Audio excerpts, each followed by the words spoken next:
الحمد لله رب العالمين والعاقبة للمتقين والصلاة والسلام على أشرف الأنبياء والمرسلين ومن تبعهم بإحسان وإيمان إلى يوم الدين وبعد.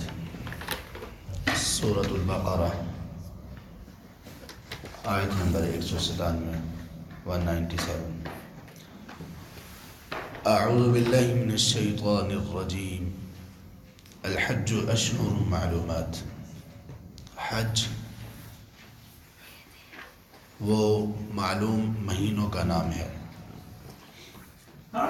یا حج کے مہینے معلوم ہیں. فمن فرض فیہن الحج، سو جس نے فرض کر لیا ان مہینوں میں حج کو، فلا رفث، تو وہ کوئی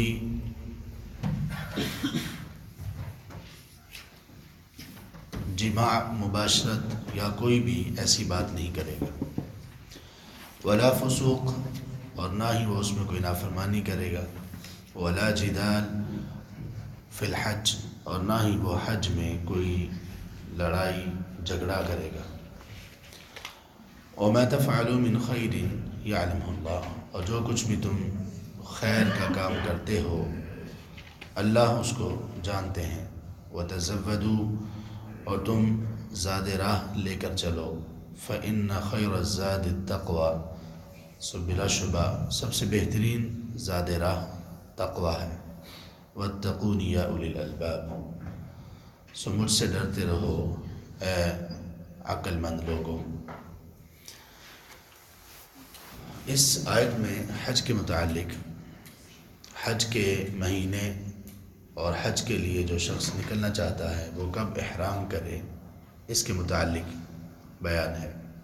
الحج اشہر معلومات، اس کا مطلب یہ ہے کہ حج کا احرام کرنے کے مہینے وہ معروف ہیں، معلوم معروف ہیں، یعنی اتنے مشہور ہیں کہ ان کو بتانے کی، یہاں پر ذکر کرنے کی ضرورت ہی نہیں ہے.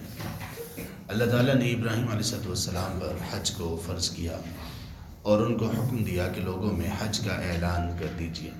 انہوں نے اعلان کر دیا، اور یہ اعلان اس وقت ہوا جب کہ بیت اللہ کے ارد گرد کچھ بھی نہیں تھا، آبادی ابھی شروع ہوئی تھی، اور یہ بالکل بے آب و گیاہ، یعنی بغیر پانی، کسی زراعت کھیتی کے بغیر یہ سرزمین تھی.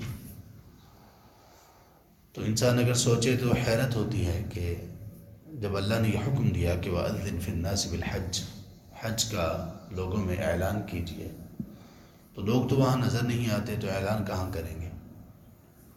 لیکن خلیل اللہ علیہ السلام نے اللہ کے حکم پر اعلان کیا، اور اللہ تعالیٰ نے ایک پیشین گوئی کی، فرمایا تھا کہ تم اعلان کرو لوگوں میں حج کا. یأتوک رجالا، لوگ پیدل چلتے ہوئے آئیں گے دور دور سے. وعلی کل ضامر، اور اگر ان کے پاس کوئی اچھی سواری نہیں ہوگی تو وہ جیسی تیسی سواریوں پر آئیں گے. ویأتون من کل فج عمیق، اور بڑے ہی دور دور کے علاقوں سے آئیں گے. سبحان اللہ. تو اب حج کے موقع پر، عمرہ کے موقع پر اگر کچھ تعارف لوگوں سے کریں تو معلوم یہ ہوتا ہے کہ وہ ملک اور علاقے جو یقیناً کبھی نام سننے کو نہیں ملتے، وہاں سے لوگ اس گھر کی زیارت، اس کے حج اور عمرہ کے لیے آتے ہیں. تو یہ اتنا معروف ہو گیا، اللہ تعالیٰ نے اس گھر کی اتنی عزت، اتنا احترام اور اتنی محبت لوگوں کے دلوں میں بٹھا دی کہ وہ حج اور حج کے مہینوں سے خوب آگاہ تھے. وہ اس لیے بھی حج کے مہینوں سے عرب لوگ آگاہ تھے کیونکہ یہی مہینے حرمت والے بھی ہیں، جن میں یہ لوگ آرام سے، امن اور سکون کے ساتھ سفر کر لیا کرتے تھے. ورنہ ان مہینوں کے علاوہ سفر کرتے ہوئے یا تو کوئی بڑا ہی مضبوط اور بڑا اسٹرانگ قبیلہ ہو تو وہ سفر کر لیتا تھا، جن کے پاس ہتھیار بھی اچھے ہوں، جوان بھی اچھے ہوں. لیکن عام جو لوگ تھے وہ سفر کرنا ان کے لیے بہت مشکل تھا. ان مہینوں کے علاوہ لوٹ مار بہت تھی، ڈاکہ زنی بہت تھی، لوگ قتل کر دیتے تھے، مال چھین لیتے تھے، یہ سب چل رہا تھا وہاں. تو اللہ تعالیٰ نے فرمایا کہ حج کے مہینے معروف ہیں، یعنی اگر کسی نے حج کے لیے احرام باندھنا ہے تو وہ کب باندھ سکتا ہے، حج کے لیے احرام کب کر سکتا ہے۔ حج کے جو مہینے ہیں معلوم جن کو کہا گیا وہ شوال، ذوالقعدہ اور ذوالحج کے ابتدائی دن ہیں، یہ ہیں اشہر المعلومات، ان کو اشہر الحج بھی کہا جاتا ہے، حج کے مہینے۔ تو اہل علم یہ کہتے ہیں کہ جس نے حج کرنا ہو وہ ان مہینوں میں احرام باندھے، یعنی اگر وہ حج کے لیے جانا چاہتا ہے تو رمضان کے بعد شوال میں چلا جائے، تب سے حج کی نیت کر سکتا ہے۔ اس سے پہلے اگر کوئی جانا چاہتا ہے تو وہ عمرے کی نیت کرے گا، کیونکہ حج کے مہینے شروع نہیں ہوئے۔ اور کچھ اہل علم یہ کہتے ہیں کہ وہ اس سے پہلے بھی حج کی نیت کر کے جا سکتا ہے، یعنی حج کے اعمال تو اصل جو شروع ہوتے ہیں وہ 8 ذوالحج سے شروع ہوتے ہیں، لیکن اس سے پہلے ہی یہ اتنا جن کو اشہر الحرم کہا گیا وہ اس لیے کہا گیا کہ لوگ اہتمام کر کے آتے تھے۔ اب تو دنوں کی تحدید ہو گئی کہ اتنے دن سے زیادہ ٹھہرنا نہیں ہے، ویزا لگا ہوا ہے، آنے جانے کا وقت مقرر ہے، ٹکٹ ہے، فلاں فلاں۔ پہلے ایسا نہیں تھا، اور پہلے حج ایسا آسان بھی نہیں تھا، بہت زیادہ پہلے نہیں، اب سے قریب 70-80 سال پہلے آپ اگر چلے جائیں تو حج آسان نہیں تھا۔ جو سہولتیں آج ہیں پہلے نہیں تھیں۔ لوگ مینا وغیرہ میں جاتے تھے تو اپنے خیمے اور ٹینٹ اٹھا کے لے کے جاتے تھے، اپنا کھانا وہاں پر بناتے تھے۔ اور اسی طرح سے پیچھے اگر چلے جائیں تو حج مشکل سے مشکل ترین تھا۔ تو حج تب مشکل تھا لیکن لوگوں کے ایمان مضبوط تھے تو آسان ہو گیا۔ اب حج بڑا آسان ہے لیکن ایمان کی حالت اور حج کرنے کے بعد حج کے آثار وہ مفقود ہوتے گئے، ختم ہوتے گئے۔ حج کرنے سے پہلے اور حج کرنے کے بعد کی زندگی میں کوئی فرق نہیں ہوتا۔ لوگ کوشش یہ کرتے ہیں کہ حج کر لیا جائے تاکہ نام کے ساتھ حاجی لکھوا لیا جائے یا لوگوں کی باتوں سے بچا جائے۔ تو اللہ تعالیٰ نے حج کے مہینوں کو معروف قرار دیا اور کہا کہ یہ حج کے مہینے ہیں۔ اچھا، اگر کسی نے شوال میں حج کا احرام کیا تو وہ کیسے، حج تو اپنے وقت میں 8 ذوالحج میں شروع ہوگا، تو وہ کیا کرے گا؟ وہ گھر سے نیت یا میقات سے نیت حج کی ہی کرے گا، لیکن اس کا کون سا حج ہو جائے گا؟ حج تمتع۔ وہ جائے گا، عمرہ کرے گا، احرام کھول دے گا۔ اب وہ 8 ذوالحج کو پھر احرام باندھے گا، وہ شوال میں گیا ہو، وہ ذوالقعدہ میں گیا ہو، وہ ذوالحج کے ابتدائی دنوں میں گیا ہو، جب بھی گیا ہو وہ احرام کرے گا 8 ذوالحج کو۔ اس سے پہلے وہ عمرہ کر کے احرام کھول دے تو اس کا یہ حج تمتع ہوگا۔ درمیان میں جو اس کا وقت ہے اس میں اس کو کیا کرنا چاہیے؟ اس میں وہ یہ کرے کہ وہ طواف زیادہ کرے۔ لوگ وہاں پر جا کر ایک عمرے کے بعد کئی عمرے کرنے کی کوشش کرتے ہیں۔ ایک تو یہ نبی صلی اللہ علیہ وسلم سے ایسا کچھ ثابت نہیں، صحابہ رضی اللہ عنہ ایسا نہیں کیا کرتے تھے، وہ ایک سفر میں ایک عمرہ کرتے تھے۔ تو وہاں پر جا کر عبادت زیادہ کون سی کرتے تھے؟ طواف، تلاوت، اذکار، دعا، یہ زیادہ کرتے تھے۔ اور کچھ اہل علم نے یہ کہا کہ جس شخص نے حج تمتع کا ارادہ کیا اور عمرہ کر لیا، اس کے بعد احرام کھول دیا اور پھر اس نے حج کرنا ہے، تو وہ درمیان میں جو سے عرصہ ہے اس میں وہ عمرہ نہیں کر سکتا۔ کیوں؟ ابھی تو پہلی عبادت ختم نہیں ہوئی، عبادت میں عبادت داخل نہیں کی جا سکتی۔ جیسے ہم نفل پڑھ رہے ہوں، 2 رکعت ہم نے نفل وہ شروع کیے ہوئے ہوں، تحیۃ المسجد شروع کر رکھا ہو، پھر ہم کہیں کہ میں نے اسی میں ہی میں فجر کے بھی 2 فرض بھی پڑھ لوں، تو نفل میں فرض داخل نہیں ہو سکتے، فرض میں نفل داخل نہیں ہو سکتے۔ تو اس طرح وہ کہتے ہیں کہ حج تمتع کا مطلب یہ ہے کہ عمرہ کر کے آپ احرام کھولیں گے، پھر حج کے لیے 8 ذوالحج سے احرام باندھیں گے، تو اس کا مطلب یہ ہوا کہ یہ ایک ہی عبادت ہے، اس کے درمیان میں آپ ایک نئی عبادت کریں گے عمرہ، وہ ٹھیک نہیں، یعنی اسی جنس کی عبادت، اسی طرح کی عبادت۔ باقی تو عبادات ہو سکتی ہیں، جیسے نماز میں ہم ایک سے زیادہ عبادات کرتے ہیں، ایک عبادت ہے نماز میں قراءت، ایک عبادت ہے نماز میں دعا، خشوع خضوع، یہ الگ عبادت ہے وغیرہ، لیکن جو جنس نماز ہے وہ اور نہیں ہو سکتی۔ اسی طرح جو عمرہ اور حج ہے وہ حج تمتع کے درمیان اور نہیں ہو سکتا، کسی اور عمرے کی نیت نہیں ہو سکتی۔ تو یہ زیادہ مضبوط بات لگتی ہے۔ فمن فرض فیہن الحج، سو جس نے فرض کر لیا ان میں حج کو، فرض کر لیا جس نے، مطلب جس نے احرام کر لیا، جس نے احرام کر لیا، میقات سے نیت کر لی جس نے، اس پر اب حج کو پورا کرنا فرض ہے، اس نے حج فرض قرار دے دیا اپنے آپ پر، وہ بے شک نفلی ہی کیوں نہ ہو، اس پر پہلے ہم بات کر چکے ہیں۔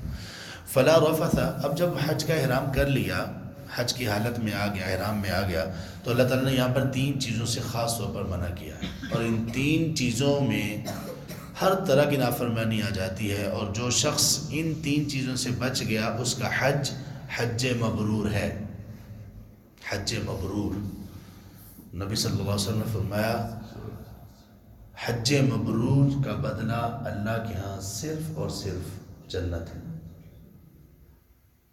حج مبرور کا بدلہ اللہ کے ہاں صرف اور صرف جنت ہے، یعنی بالکل ایک ہی بات، کوئی اور بات ہی نہیں کی آپ صلی اللہ علیہ وسلم، یعنی حج مبرور اللہ کو اتنا پسند ہے کہ جنت کے سوا اس کا کوئی بدلہ ہی نہیں ہے۔ کچھ اعمال ہیں نا، اس پر بدلہ یہ دیا گیا 700 گنا اجر ملے گا، اتنی نیکیاں ملیں گی، اتنا اجر ملے گا، نہیں کہا کہ اس کا بدلہ کیا ہے، اس کے بدلے میں نیکیاں نہیں بلکہ اس کے بدلے میں ڈائریکٹ جنت ہے۔ وہ حج مبرور کہتے کس کو ہیں؟ ایک تو وہ حج جس کو اخلاص کے ساتھ کیا جائے اور نبی صلی اللہ علیہ وسلم کے طریقے کے مطابق کیا جائے، اور خاص طور پر یہ چیزیں اس میں نہ ہوں۔ فلا رفث، رفث اصل میں کہتے ہیں جو گفتگو بیویوں کے ساتھ کی جاتی ہے مباشرت سے قبل، اس طرح کی گفتگو یا خواتین کے سلسلے میں کوئی بھی بات چیت منع ہے حج کے دن۔ اپنی بیوی سے مباشرت جب منع ہے، جماع جب منع ہے، تو باقی تو پھر بات کی بات ہے، احرام کی حالت میں یہ منع ہے۔ کیوں؟ اس لیے کہ انسان میں اللہ کی خشیت اور تقوی بڑھے، اور وہاں پر اس کو یہ احساس ہو کہ وہ اللہ تعالیٰ کے سامنے کس قدر عاجز اور کس قدر اپنے آپ کو ایک تذلل کے انداز میں لے کر آ رہا ہے، تو یہ سب باتیں منع ہیں۔ اور سبحان اللہ، کیا اللہ تبارک و تعالیٰ کی حکمت ہیں اس میں۔ یہ فلا رفث کا معنی اب جا کر سمجھ آتا ہے جب آدمی حج پر جاتا ہے یا عمرے پر جاتا ہے، کہ احرام میں اس کو کیوں منع کیا گیا، اس لیے کہ وہاں خواتین آپ کے ساتھ ساتھ ہیں، اور دنیا کے کئی مختلف ممالک سے آئی ہوئی ہوتی ہیں، پردے کا وہ انداز، وہ تربیت ان کی نہیں ہوتی، تو فتنے کی ایک جگہ ہے، تو اللہ تعالیٰ نے فلا رفث کہہ کر وہ فتنے کا جو خدشہ تھا اس کو ختم کر دیا۔ اب طواف ہے، جہاں پہ طواف کرنا ہے وہاں پر اب ہو نہیں سکتا کہ خواتین کو الگ کیا جائے، مردوں کو الگ کیا جائے، نبی صلی اللہ علیہ وسلم کے دور میں نہیں تھا ایسے۔ اب تو لاکھوں لوگ ہوتے ہیں، اور جس دن طواف افادہ کرنا ہوتا ہے، حج کا طواف 10 ذو الحج کو، اس دن تو سبحان اللہ وہ مطاف بالکل پیکڈ ہوتا ہے، بالکل اندر کا حصہ طواف کی جگہ، اس کے برآمدے، اس کی چھتیں، سب بھرا ہوا ہوتا ہے۔ سبحان اللہ، وہاں پر پھر یہ آیت سمجھ آتی ہے فلا رفث، کوئی ایسی جب بات نہیں کرنی تو حرکت کوئی بندہ ایسی کیسے کر سکتا ہے، سوچ بھی کیسے سکتا۔ اور پھر اس سے بھی بڑھ کر ایک عظیم بات یہ کہ مزدلفہ جہاں پر رات گزارنی ہے، وہاں رات کیسے گزارتے ہیں لوگ؟ رات ایسے گزارتے ہیں کہ ایک مرد سویا ہوا ہے، اس کی ٹانگوں کے قریب کوئی خاتون ہے، کوئی پتہ نہیں کون خاتون ہے، اور آگے کوئی اور ہے، کیونکہ وہاں پر خیمے الاٹ نہیں ہوتے، اس لیے کہ عرفات سے جب مزدلفہ آتے ہیں تو عموماً رات کو 9، 10، 11 بج جاتے ہیں کبھی، اور پھر صبح ان کو وہاں سے نکلنا ہوتا ہے۔ یہ اتنا سا عرصہ وہاں پہ گزارنا یہ حج کے مناسک میں سے ہے، تو وہاں اب خیمے نہیں ہیں، جس کو جہاں جگہ ملتی ہے، تھکے بھی خوب ہوتے ہیں، آ کر سونے کی کرتے ہیں۔ کوئی ایسا واقعہ رپورٹ ہوا ہو، کوئی اللہ عافیت میں رکھے، کوئی بدکاری، کوئی برائی، کچھ بھی نہیں۔ دنیا میں کسی جگہ پر ایسے مخلوط مرد و خواتین کی مخلوط گیدرنگ کسی جگہ پر ایسے کرو رات کو، اور پھر دیکھو کہ اس میں کوئی ایسی رپورٹ نہ ہو، نہیں ہو سکتا۔ یہ اللہ تبارک و تعالیٰ کا ایک بڑا ہی خاص کرم ہے، اور یہ اس چیز کی وجہ سے ہے کہ اللہ تعالیٰ نے احکامات ایسے نازل کیے۔ فلا رفث، تو حج کے دوران ایسی کوئی بات چیت نہیں کرنی، ولا فسوقا، اور نہ کوئی نافرمانی کرنی ہے۔